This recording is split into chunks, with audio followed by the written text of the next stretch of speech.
Hello, everyone. It's Steve Melito from Go Natural Education. I'm here with Will Harris of White Oak Pastures Farm, a sixth-generation farm in Bluffton, Georgia. It's been in the Harris family for over 150 years. It spans about 5,000 acres and it sells grass-fed beef, poultry, vegetables, and much more. And let's not forget about the 120 employees who work there. The founder of Go Natural Education, Gil Daniel, went to White Oak Pastures Farm earlier this year. Will was a gracious host and he's been kind enough to grant us this interview today. We'll get his thoughts on regenerative farming, rural revival, and humane animal husbandry, values that we share with Will, who was a true thought leader in these areas. Will, welcome to Go Natural Education. Hey, Steve, thank you for having me on your show. I appreciate it. Our pleasure. So before we get into the topics I just mentioned, would you please tell us a bit about White Oak Pastures and how you've built it into such a successful business? And the reason I'd like to start there is because some people think you can't make a living in farming by doing some of the things that we're going to talk about. Sure, happy to tell you the story. So my great-grandfather started this farm in 1866, farmed it all of his career, followed by his son, my granddad, followed by his son, my dad, followed by me. I've got two daughters who are in their 30s with their spouses, helping manage the farm today. And they've got five babies that are growing up here on the farm who have not helped yet, but I have high hopes. Someday. Someday, yeah. So I guess the story would be that my great grandfather and grandfather ran the farm as farms were run in that era, in the 1800s or early 1900s. They raised a lot of different species of livestock and slaughtered it on the farm 6 days a week. 6 days a week, they got up before day and slaughtered something. Might have been a cow, might have been a couple of hogs, might have been 100 chickens, but something, they and their employees.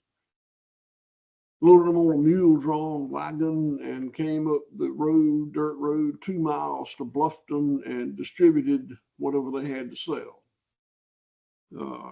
And then they were successful with that, and they built a nice little farm. My dad took over the farm post World War II. He was born in 1920. And he changed the farm dramatically, and I'm glad he did. I think that's when farms modernized, and under his watch, it became a monoculture of only cattle, and it wasn't vertically integrated. He had calves and raised them up post weaning and shipped them to the Midwest, Mhm. and he was successful with that. And I think he never said this. My dad was cowboy and I was cowboy, so we didn't talk much. But I think he was proud of the fact that he was an expert cattleman, not a jack of all trades the way previous owners had been. I never wanted to do anything except run the farm as an industrial monocultural cattle operation, just like my dad. I Mhm. went to the University of Georgia, graduated in 1976 with a degree in animal science, came back and ran it industrially for 20 years. It's an amazing story. I love how it goes back so many generations. And like Gildanio, you went to college. It's not a matter of you farm or you do this or that. It can be a lot of different things, a lot of ways to get there.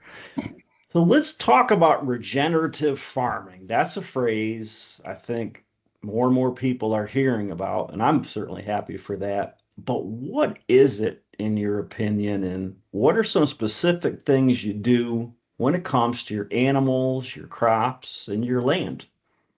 Well, I told you I graduated from college in animal science and ran this farm industrially as a monocultural cattle operation for 20 years. And by the mid 19, and I'll say this, I was profitable every year. I didn't make a lot of money, but it was consistently profitable. Mhm. In the mid 90s, I became increasingly dissatisfied with the excesses of that industrial linear model that I was operating in, even though it was profitable. And I started to change it with no real map of where I wanted to go with it. I just didn't want to do that anymore. Mm-hmm. And I ceased to use the industrial tools. I ceased to use chemical fertilizer, pesticides on my land, ceased to use hormone implants and subtherapeutic antibiotics and ionosols on my cattle, and I really liked it better, but it was not having a good result. So I had to change more things, which meant adding other species. Ultimately, I needed to market these products. I had more invested in them because I was giving up the tools. So I wound up building a USDA inspected red meat slaughter plant and a USDA inspected poultry slaughter plant. And the evolution just went on and on. We wound up building a order fulfillment center for online, and the building has never ceased. Sure. Now, if you don't use chemicals, what do you do about bugs and insects and blight and all those things? Well, you have to ask those questions individually, but the if you really what it involves is going back to the natural system. When buffalo were grazing the Great Plains from Canada to Mexico, nobody was using insecticides and those things on them. So we try to emulate nature, and our emulation of nature is imperfect. I admit that, but we have found ways of achieving the desired result. I had to add other species because a monoculture of cattle, a monoculture of anything, would not survive the system that doesn't use these manufactured inputs. Sure. Is manure management an important part of your strategy? Manure management is a very easy part of our strategy because we don't confine our animals. We move animals very, very frequently. Again, an effort to emulate buffalo in the Great Plains. This home farm, is 3,200 acres. You said 5,000 earlier, and you're right, but that's some solar voltaic arrays that we graze. This home farm is 3,200 acres, just divided up into about 150 something paddocks, 30-ish acres. And for most of the year, we move the animals every day from paddock to paddock to paddock. And that takes care of manure management. They're applying the manure back to the paddock that they ate the grass from. I see. Is that what you would call rotational grazing? It is called rotational grazing, yes.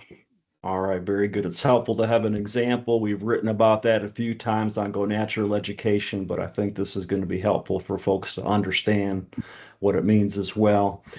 Now, you mentioned the Great Plains. You're down in Georgia. I'm up in Western Massachusetts. I thought that I lived in a small town, about 5,000, but I read on your website that Bluffton, Georgia has a population of about 100 people.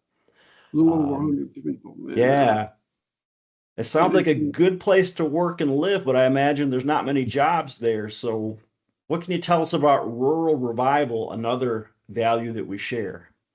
so the things that were important to me when I started changing the farm was the improvement of the land and the welfare of the animals. That was what I cared about. That was what I focused on.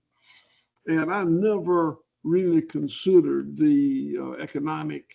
uh, the impoverished economic situation that my town was in. This town, Bluffton, Georgia, peaked in population in 1900, and every census after that it declined, Hmm. and it was quickly becoming a ghost town.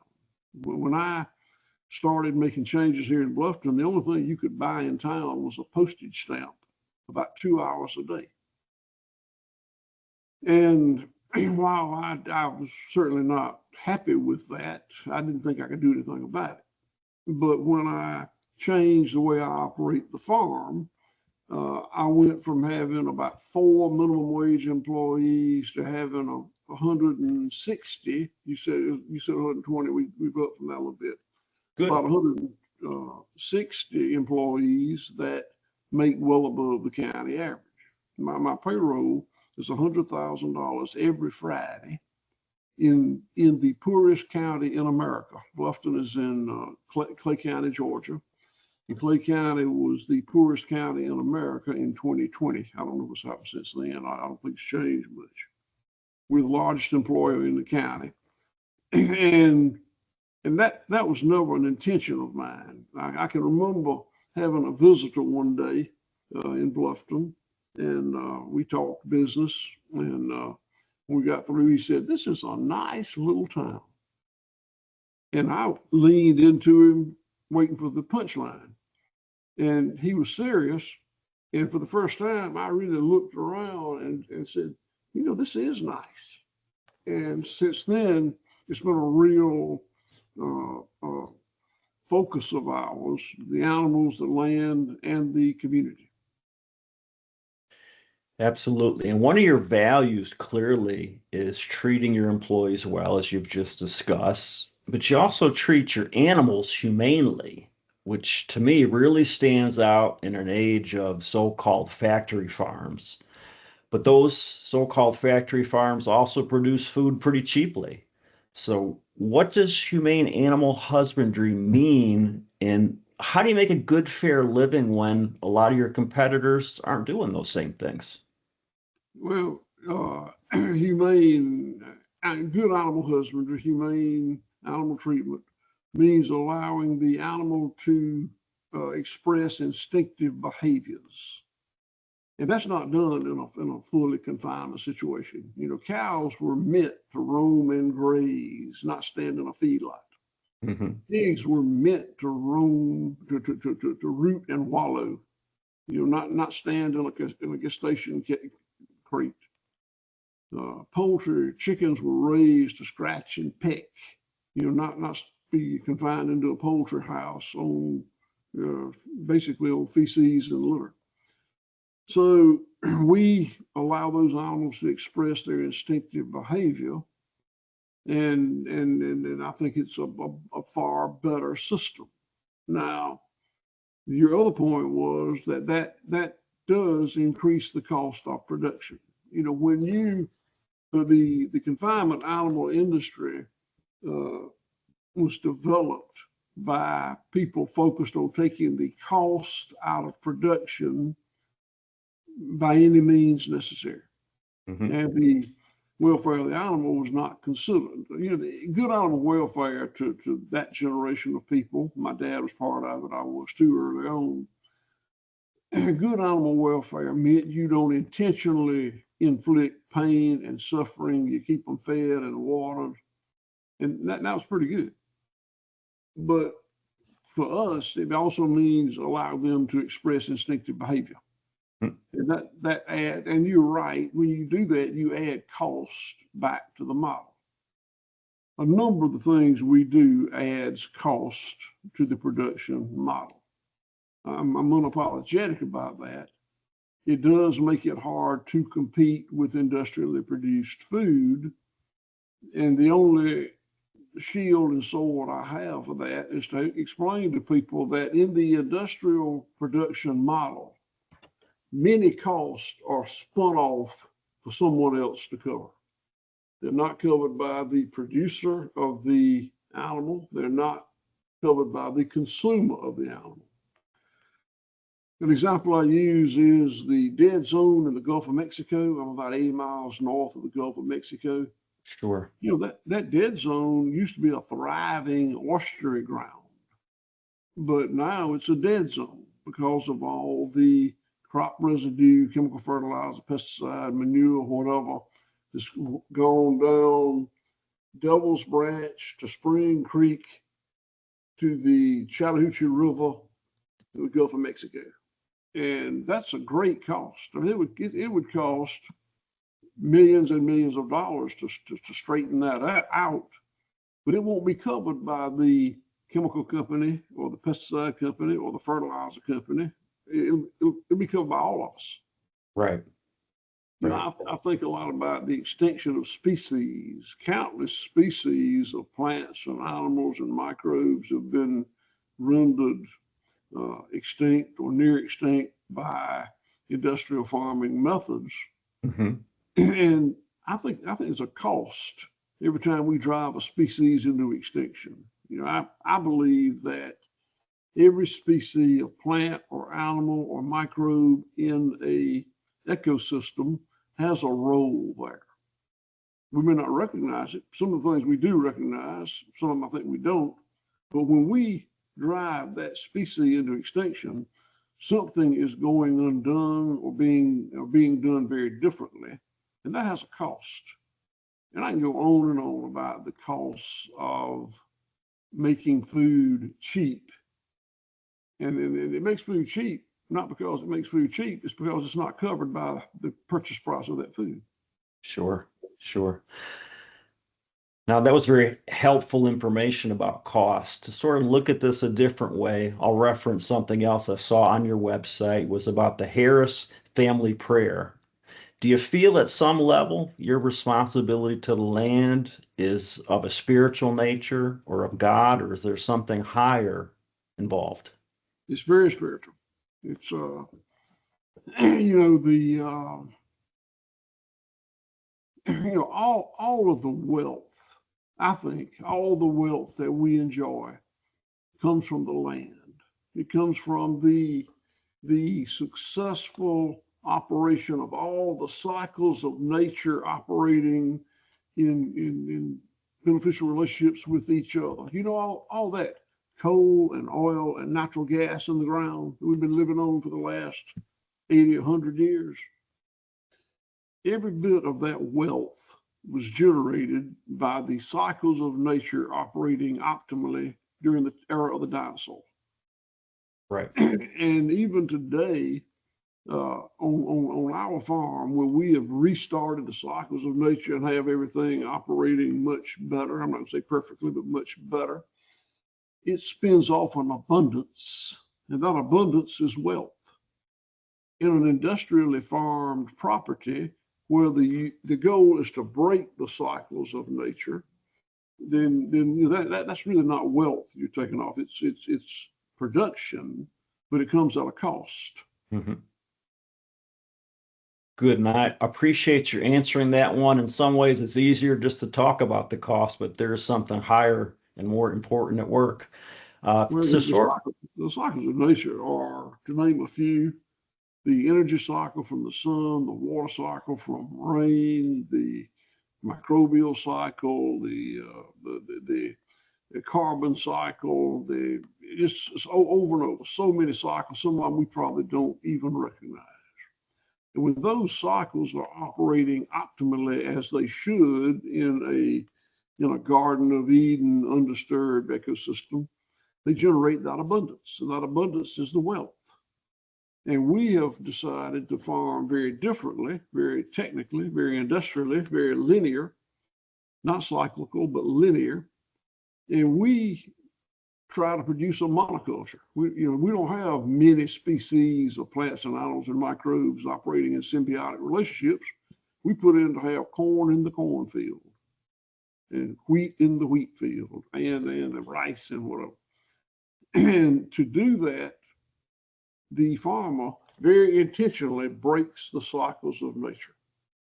The farmer intentionally tries to create a monoculture and to poison anything that is growing in that monoculture that's not his desired species. And when that happens, you lose that symbiosis. mhm. And the monoculture is easier, isn't it? That's the easy way in a lot of ways. Well, it's certainly easier in terms of easier to understand. Mm. It's easy to teach. It's easy to understand the uh, sort of true cycles of nature. It's a lot more in depth, and it varies from ecosystem to ecosystem. You know, the cycles are the same everywhere, but the manifestation is very different on a mountaintop or a tundra or a desert or a coastal plain, wherever you find it in nature, it operates differently. And it's hard to teach that in a classroom setting. You know, you would struggle to teach the things that we try to teach in a land grant university normal educational experience. Sure, sure. So speaking of books, you wrote one. It's called Bold Return to Giving a Damn, and I'll put it in the show notes so that people can find it. But what made you decide to write a book? I would imagine at the end of the day, you might need an extra cup of coffee to sit down and write a couple more chapters. Well, it never occurred to me to write a book. I never thought about it. It the very idea of it just exceeded my idea of my capability. I went to the University of Georgia. I majored in animal science about a half a century ago, and I didn't read many books then, and I hadn't read any since then. But I was contacted by the folks from Random House, Penguin, Viking. They asked me would I be interested in writing a book, and I told them thank you. I can't do that, and I can't. They wouldn't take no for an answer. They found a young woman, Amy Lee Graven, little sweetheart, same age as my daughter. Just I fell in love. Well, she's a little sweet thing. And she actually wrote the book. We spent countless hours together. She came here and stayed on the farm for a long time, and we had an appointment every Friday afternoon at 2 o'clock, and it would be a 2, 3, 4 hour phone call for a year, a solid year. Wow. But we got it done, and it seemed to turn out well. She did a great job. Absolutely. So, Will, one last question for you today. How can people buy products from White Oaks Pasture Farms, both online and in person? Well, we here on the farm we have a country store, a restaurant, and lodging, and we invite people to come to the farm. Love to have people come visit the farm. We also have an online store, whiteoakpastures.com, and you can order it, and FedEx, UPS will deliver it for you. We still sell to some grocery companies, Public Supermarket. I don't sell Whole Foods Market anymore, but Kroger and some others. And we're about to, sometime next year, we'll be opening a store in Atlanta at a farmer's market. We're excited about that. Well, that is fantastic. Will Harris of White Oak Pastures Farm, thanks so much for being here with us for Go Natural Education. Thank you so much for having me. I really enjoyed it.